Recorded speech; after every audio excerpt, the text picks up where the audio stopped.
After Brazil was chosen to host the World Cup in 2014, a deadline was set for January 1st to have all stadiums ready for mandatory tests ahead of the competition.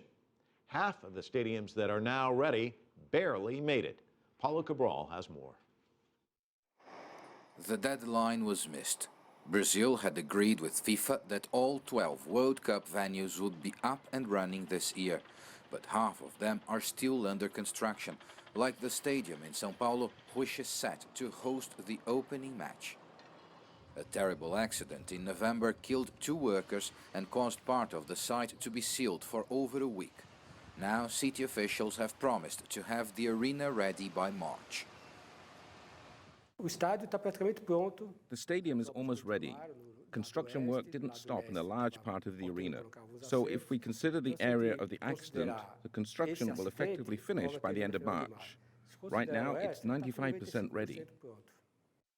The collapsed crane was being used to put in place one of the last parts of the roof structure when the accident happened. Construction works were on schedule here until this unexpected incident, and the stadium was on track to be delivered before the deadline.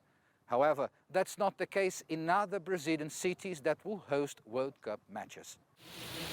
In the central state of Mato Grosso, construction of the Pantanal Arena is running late, and while the beginning of the rainy season puts more pressure on the clock, authorities guarantee the stadium will be completed in time. The style of this arena is a bit different from others, and that's why maybe you can tell it's in the final stages just by looking at it. But it will be ready in mid-February and will be prepared to host the World Cup here.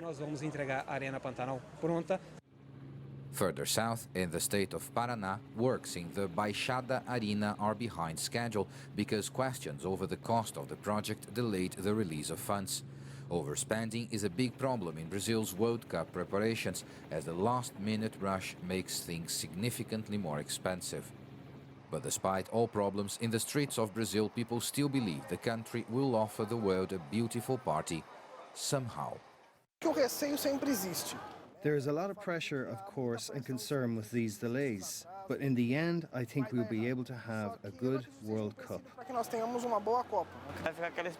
There is some tension in the air, but I think in the end things will happen as planned, no problem. The big problem will be if Brazil is the winner of the Cup. We're used to seeing everything left for the last minute in Brazil. So yes, I think we'll be ready in time. Most observers believe Brazil will be successful in its bid to organize the World Cup, but warn that the country could have spent less money with better planning. Paulo Cabral, CCTV, São Paulo.